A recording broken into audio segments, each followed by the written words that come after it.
Hello students, welcome to the maths channel. आज का हमारा question, it's a very mixed question from integral calculus and differential calculus. Let's start. It's a very analytical question overall, I would say. Okay, let's start. क्या कह रहा है question? Let f of x be a non negative continuous function for all x greater than 0 if f dash x is less than equal to fx cos x for all x greater than 0 and f of 0 is 0, then find f of 5 pi by 3। अब क्या क्या information हमें यहां से मिल रही है? देखो, f of से नॉन नेगेटिव, एक तो कॉन्टिन्यूअस फंक्शन है, दूसरा f ऑफ x भी है नॉन नेगेटिव। नॉन नेगेटिव का मतलब क्या है? f ऑफ x भी है, हमेशा ये है, ठीक है, for all x greater than equal to 0। ये हमें पहली लाइन से पता चल गया। इस लाइन को यूज करते हैं। देखो क्या बनेगा यहां से,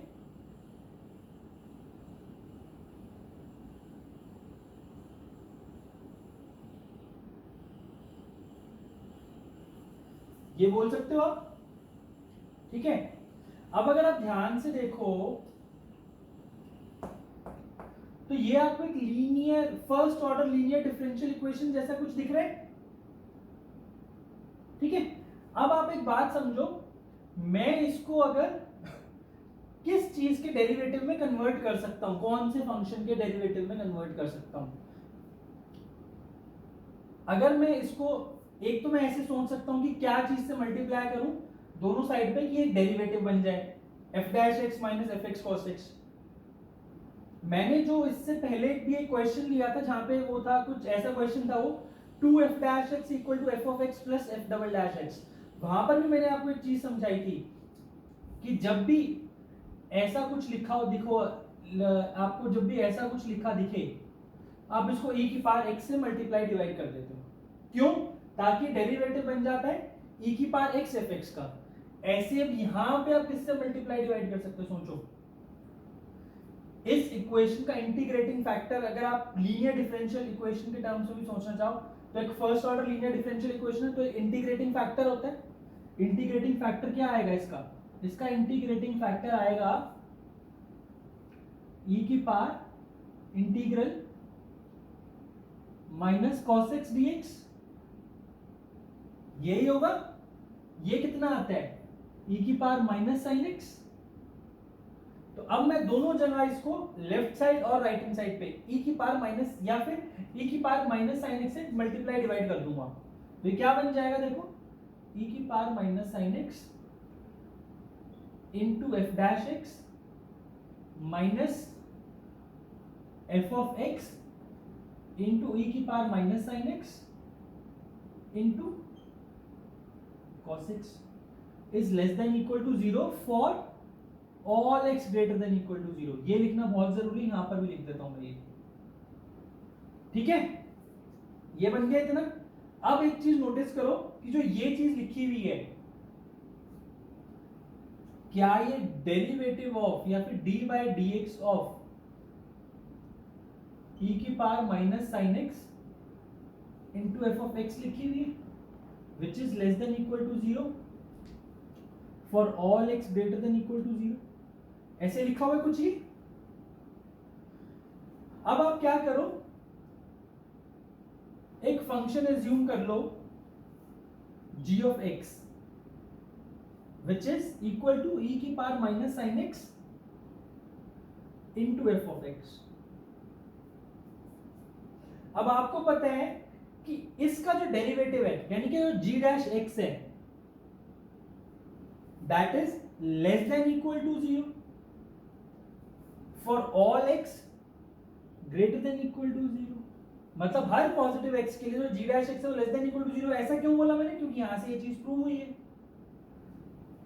क्या इससे मैं बोल सकता हूं जो g ऑफ x होगा वो एक डिक्रीजिंग फंक्शन होगा। अच्छा, अब यहां से एक बार आप g ऑफ x की, g ऑफ 0 की वैल्यू कैलकुलेट कर लो। g ऑफ 0 कितना आएगा यहां से? देखो, इसमें आप 0 पुट करो इस फंक्शन में, g ऑफ 0 क्या आएगा? e की power minus 0 which is 1। f of 0 मुझे 0 गिवन है, तो ये 0 ही हो जाएगा। g of 0 is 0 only. अब g ऑफ x एक डिक्रीजिंग फंक्शन, तो क्या मैं बोल सकता हूं for all x greater than equal to 0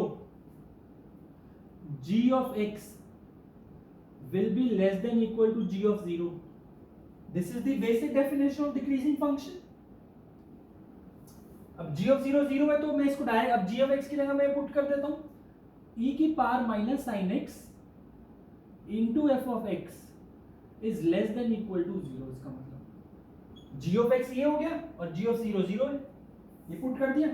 अब आप एक चीज नोटिस करो, e की पावर माइनस साइन x तो हमेशा पॉजिटिव है.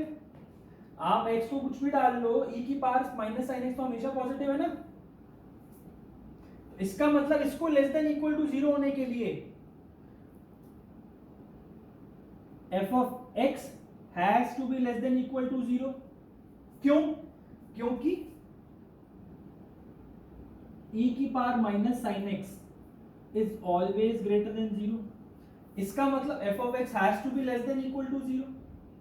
अब लेकिन मुझे क्वेश्चन में क्या पता है, क्वेश्चन में मुझे ये पता है f of x is greater than equal to 0 question के अकॉर्डिंगली, और यहां से मैं क्या आता है कि f of x has to be less than equal to 0. इसका मतलब एक ही ऐसी वैल्यू है जहां पर ये दोनों स्टेटमेंट जिसमें सेटिस्फाई हो सकती हैं. कौन सी? That f of x is equal to 0 for all x greater than equal to 0. कि मतलब जो मेरा f of x है वो आइडेंटिकली 0 है कहां पे? x greater than equal to 0 पे. x की हर पॉजिटिव वैल्यू के लिए f of x को 0 ही होना पड़ेगा, तभी ये सारी कंडीशन सेटिस्फाई होंगी. इसका मतलब क्या हुआ? f of 5 पाई बाय 3 कितना आ गया आपका? 0. क्लियर हुआ स्टूडेंट्स? आई होप आपको क्वेश्चन समझ में आया होगा. थोड़ा सा एनालिटिकल था. हमने यहाँ पे डिफरेंशियल इक्वेशन भी यूज की और basic definition of decreasing function भी यूज किया है हमने, मोनोटोनिसिटी भी यूज करी है और डिफरेंशियल इक्वेशन भी यूज करा है. तो थोड़ा सा एनालाइज इस क्वेश्चन को करेंगे. It is not a very easy question, it is not a very difficult question. Not I didn't want to say easy, but it's not a very difficult question. I'll put it in a category of easy to moderate. Okay? So students, I hope आपको question अच्छा लगा है, आपको question clear हुआ है अच्छे से. नहीं हुआ है तो please go back and watch the solution again. And as usual students, please like, share and subscribe this channel as much as you can. Thank you. All the best.